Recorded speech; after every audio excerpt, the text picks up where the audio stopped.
Hello everybody, welcome back. Last lecture we took evidence of evolution.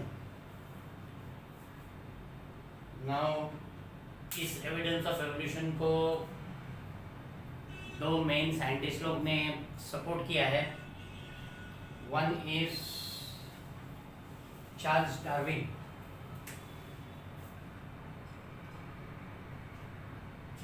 Darwin. And the second is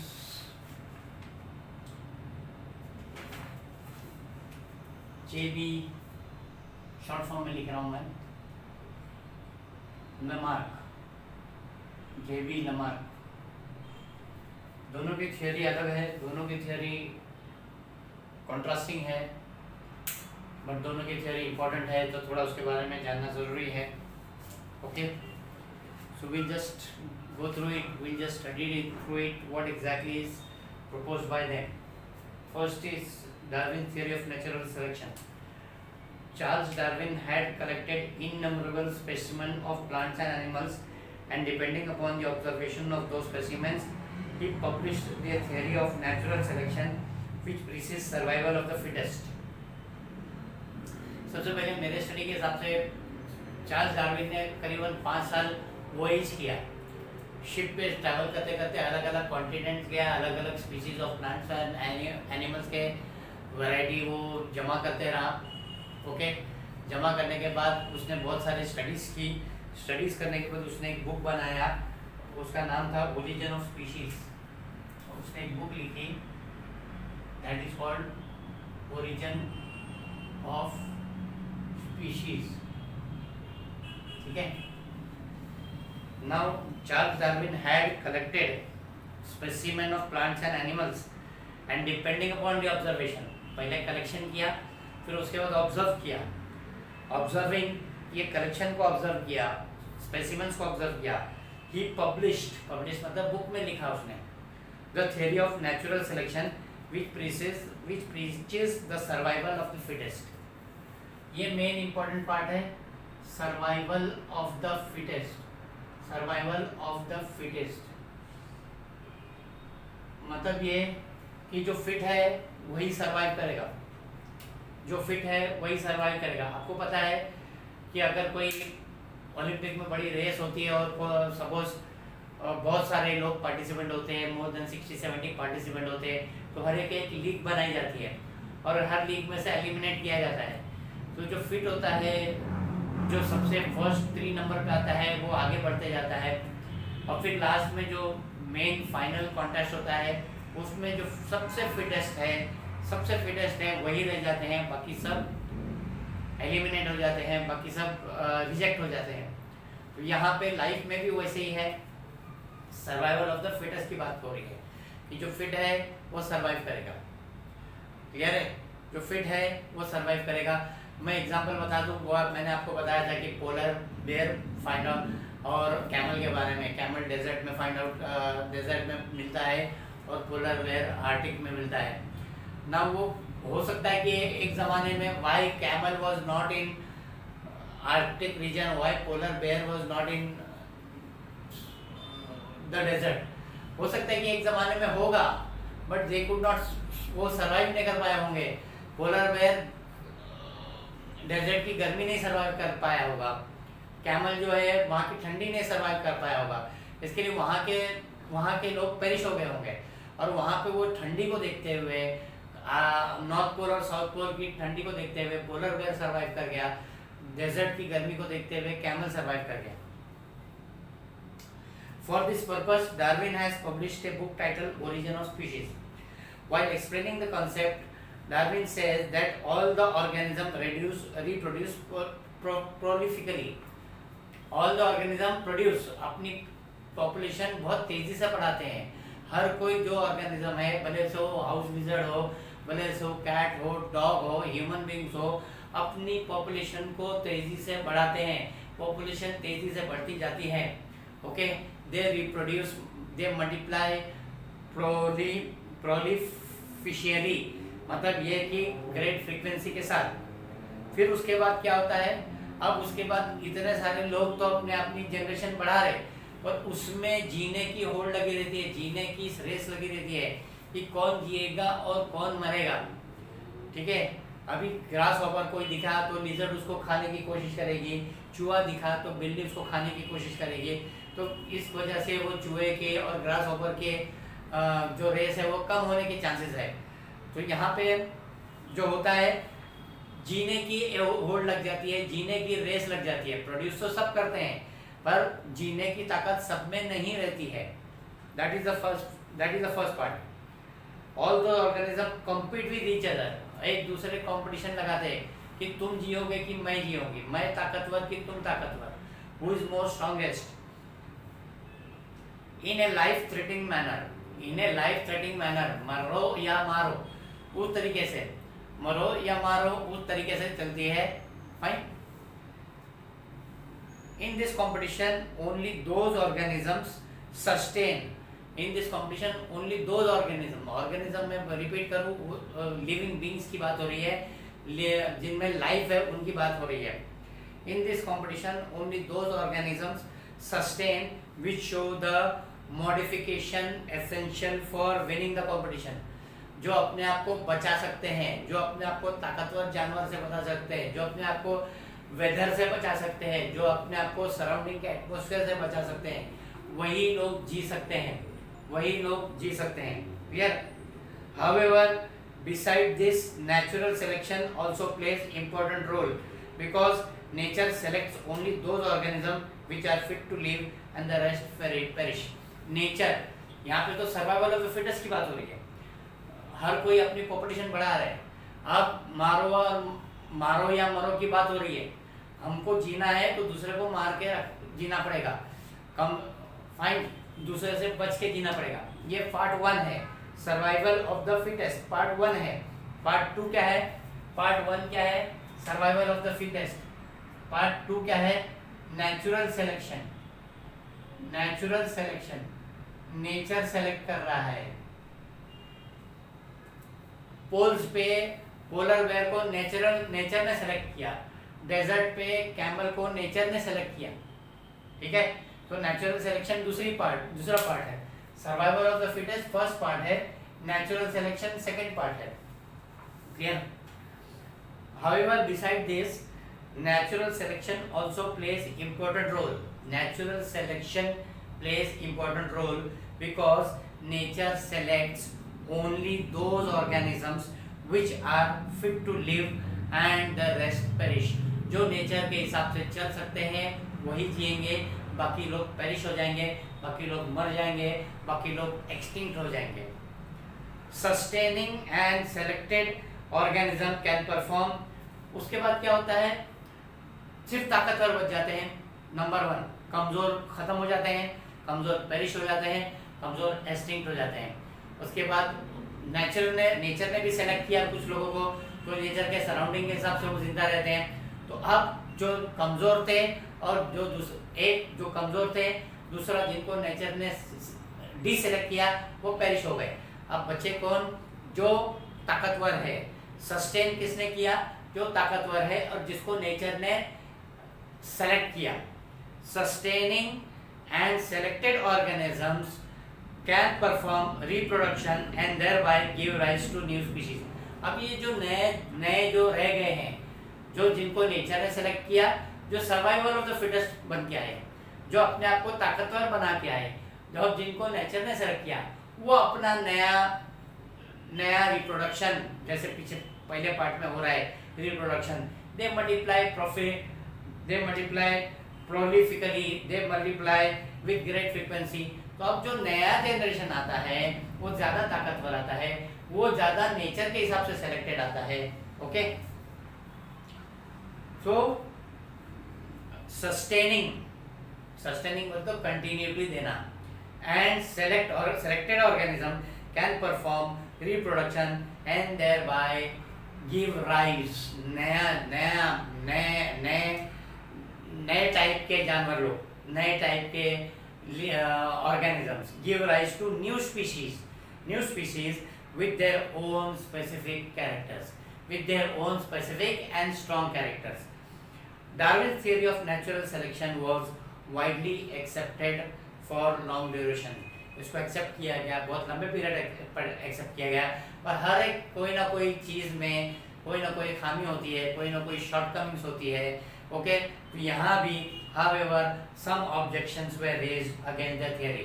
अब ये 2 marks का question है, what was the objection raised against the Darwin theory of natural selection, तो आपको ये याद करना ज़रूरी है। some of the main objections were, क्या क्या मेन ऑब्जेक्शंस था? Natural selection is not the only factor responsible for evolution, जरूरी है कि नेचर ही सेलेक्ट करे। कुछ लोग हो सकता है कि जी जावे, कुछ लोग हो सकता है जी जावे, कुछ लोग अपने अपने बलबूते पे जी रहे हैं, नेचर जरूरी नहीं कि सेलेक्ट करे। तो ये पार्ट 1 था कि natural selection is not the only factor responsible for evolution. ठीक है, natural selection was not the only factor responsible for evolution, first part। second part, Darwin did not mention any explanation about useful and useless modification। अब कोई भी, हमने कहा कि कोई भी एवोल्यूशन हो रहा है, कोई भी एवोल्यूशन हो रहा है तो it is the progressive evolution. तो डार्विन के इसमें ये बात नहीं थी कि यूजफुल और यूजलेस मॉडिफिकेशन क्या हो रहा है। डार्विन ने बोला सर्वाइवल ऑफ द फिटेस्ट हो रहा है, पार्ट 1। डार्विन ने बोला नेचर सेलेक्ट कर रहा है, पार्ट 2। पर डार्विन ने ये नहीं बोला कि उसमें अच्छे और बुरे मॉडिफिकेशंस क्या आ रहे हैं, अच्छे और बुरे मॉडिफिकेशन क्या कंटिन्यू हो रहे हैं। That was not told by Darwin.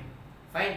Then third one, there is no explanation about slow changes and abrupt changes.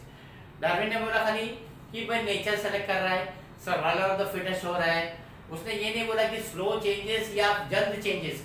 कुछ लोगों में, कुछ ऑर्गेनिज्म में फास्ट चेंजेस आ रहे हैं, कुछ ऑर्गेनिज्म में स्लो चेंजेस, लंबे पीरियड के लिए चेंजेस आ रहे हैं।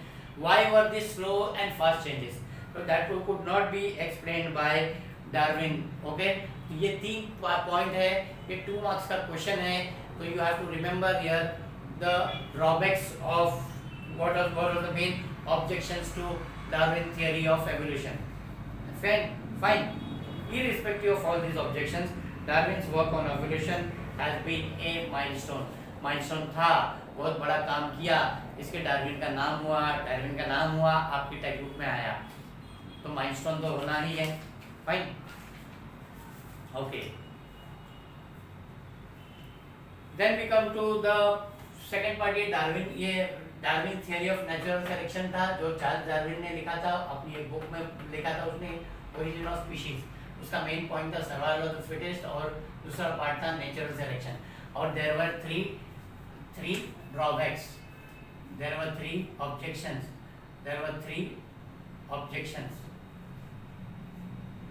ये आपको याद रखना चाहिए। नाउ लमार्किज्म नाम आ रहा है साइंटिस्ट जेबी लमार्क की वजह से। ये बहुत इंटरेस्टिंग चीज़ है, ये बहुत अच्छी चीज़ है। इसको आप स्टडी करोगे तो आपको थोड़ा अच्छा लगेगा exactly what is Lamarckism. Now Jean, इसको मैं शॉर्ट फॉर्म में पढ़ूंगा मैं। JB Lamarck propose that morphological changes मैं पहले ही बता चुका हूँ। मॉर्फोलॉजी वो चेंजेस जिसको हमको देख सकते हैं, बाहर से हम देख सकते हैं, आंखों से हम देख सकते हैं, जो चेंजेस हो रहे हैं, that is called morphological changes. J.B. Lamarck proposed that morphological changes occurring in living organisms are responsible for evolution। Morphological changes in living organisms are responsible for evolution, and the reason क्या है? Reason behind those morphological changes is activities or laziness of the organisms। Okay? उसने क्या बोला? Activity करो या lazy रहो, उसकी वजह से मॉर्फोलॉजिकल चेंजेस आ रहे हैं। एक्सटर्नल चेंजेस आ रहे हैं किसी एक्टिविटी की वजह से या तो लेजीनेस की वजह से। He called this concept as principle of use और डिसयूज ऑफ ऑर्गेनिजम्स। यूज और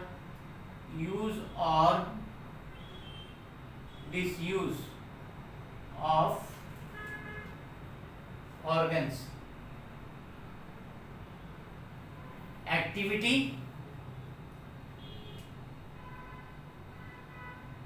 और लेजीनेस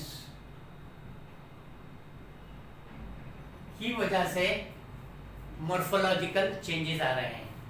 एक्टिविटी या लेजीनेस की वजह से। एक्टिविटी बोले तो काम काज दौड़ धूप, लेजीनेस बोले तो बैठे बैठे हैं, बस बैठे हैं, फाइन। तो वो क्या है, उसके कुछ एग्जांपल दिए हुए हैं, वो एग्जांपल हम स्टडी करेंगे तो आपको बहुत अच्छे से समझ में आ जाएगा। फर्दर ही सेड, उसने कुछ प्रूफ दिया, that the neck of giraffe has become too long due to browsing on leaves of tall plants by extending their neck for several generation. Giraffe को पत्ते खाने की आदत है, तो पुराना जिराफ हो सकता है छोटे गर्दन होगी, और वो जिराफ गर्दन उठा उठा के पत्ते खाते रहा, तो लॉन्ग ड्यूरेशन में गर्दन स्ट्रेच होती गई जिराफ की, जिसकी वजह से एक लंबे पीरियड की वजह से, लंबे पीरियड 1000 ईयर्स लगे होंगे, जहाँ पे जिराफ की गर्दन वो पत्तों खाने से, गर्दन उठा के पत्ते खाने की वजह से वो गर्दन लंबी हो गई। तो पहला एग्जांपल क्या दिया उसने, एक्टिविटी का, उसने जिराफ का एग्जांपल दिया।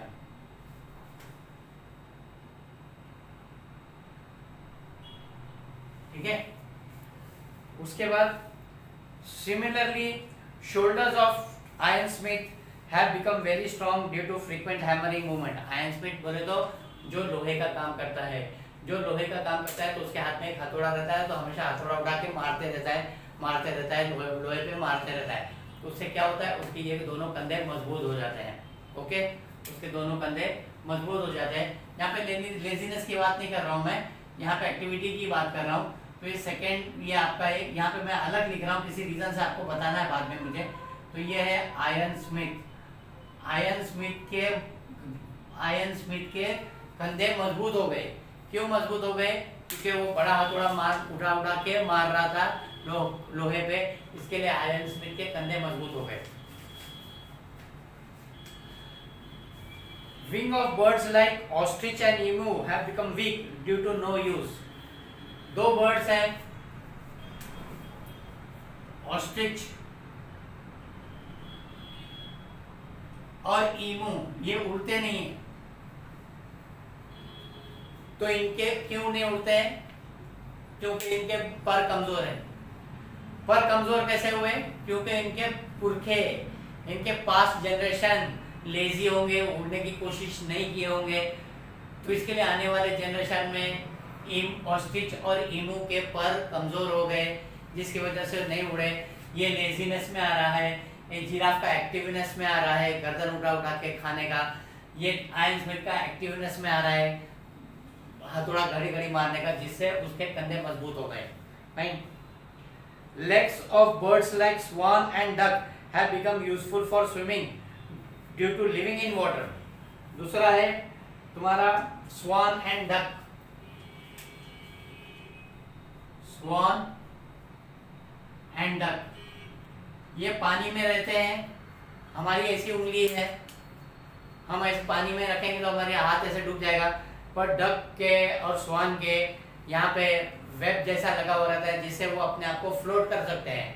तो ये जो स्वैन और डक पानी में रहते थे, तो उनको स्विमिंग की आदत पड़ गई, उनको पैरों को स्विमिंग की आदत पड़ गई, तो पैर उस तरीके से हो गए, फ्लिपर टाइप हो गए पैर, जिसकी वजह से वो आराम से पानी पे स्विमिंग कर सकते थे।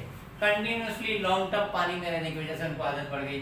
तो ये भी तुम्हारा जिराफ का एक्टिविटी था, स्वान एंड डक का एक्टिविटी था, ऑस्ट्रिच एंड एमू का लेजीनेस था, आयरन स्मिथ का एक्टिवनेस था। Then snakes have lost their legs by modification in their body for burrowing habit. Snake ज्यादातर चलने के बजाय वो होल में घुसना पसंद करते थे, जमीन के अंदर होल बना के घुसना पसंद करते थे। तो स्नेक हो सकता है कि वो बरो की आदत है, वो अपने आप को बरोइंग की आदत है, जिसकी वजह से उनके पैर घस गए, पैर खत्म हो गए। ओके, तो वो स्नेक है। बरोइंग की आदत की वजह से, बरोइंग बोले तो जमीन में होल बना के अंदर घुस जाना, that is what is called burrowing, जिसकी वजह से उनके legs, snakes have lost their legs, they lost their legs by modification to their body, in their body for burrowing habits. All these examples are type of acquired characters. ये सब examples है acquired characters कि भाई कुछ किया है तो आया है, कुछ नहीं किया है तो आया है। यहाँ पे गर्दन उठा के पत्ते खाए हैं तो गर्दन लंबी हुई है। यहाँ पे कुछ नहीं किया है तो हमारे पैर कमजोर हो गए हैं।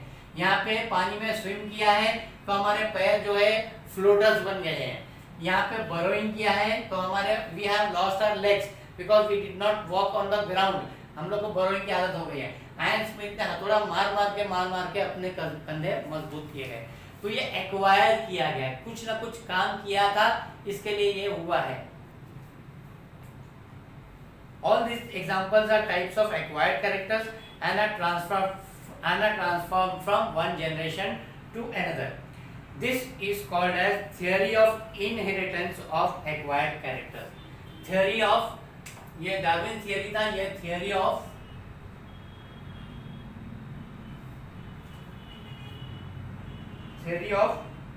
बुक में लिखा हुआ है theory of inheritance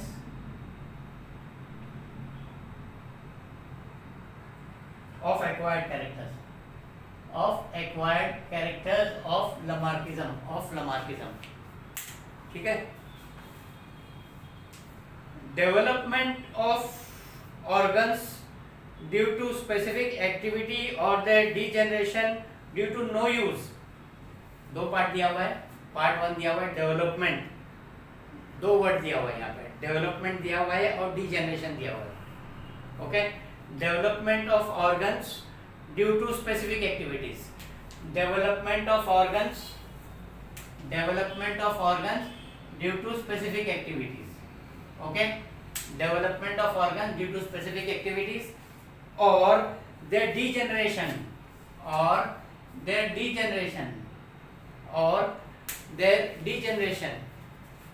due to no use at all was widely accepted, but transfer of those characters from generation to generation was rejected। ये तो एक्सेप्ट किया गया कि कुछ चीजें आई है, कुछ करने की वजह से डेवलपमेंट हुआ है, कुछ ऑर्गन्स कुछ करने की वजह से, या रिजेक्ट हुआ है कुछ नहीं करने की वजह से, पर क्या ये जनरेशन टू जनरेशन ट्रांसफर हुआ है क्या? ये पर्टिकुलर थियरी को रिजेक्ट किया गया। ये पर्टिकुलर थियरी यहाँ पे काम आती है।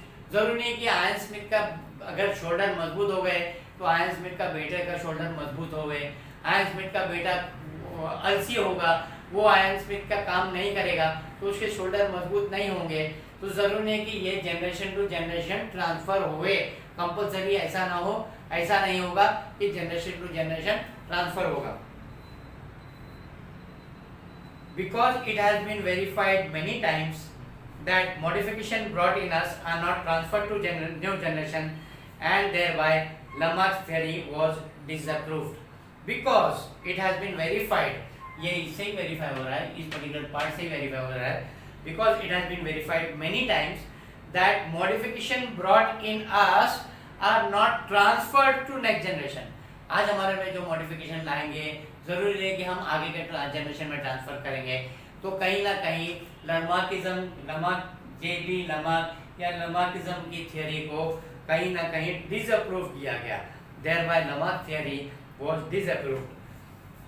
नाउ यहाँ पे अभी आपका ये जो लास्ट पैराग्राफ है इसमें एक 1 मार्क का क्वेश्चन है। क्वेश्चन आता है what is called ancestry of acquired characters. What is called ancestry of acquired characters? So you have to write here, the living organism can transfer the characters which it has acquired to the next generation। The living organism can transfer the living organism can transfer the characters which it had acquired to the next generation।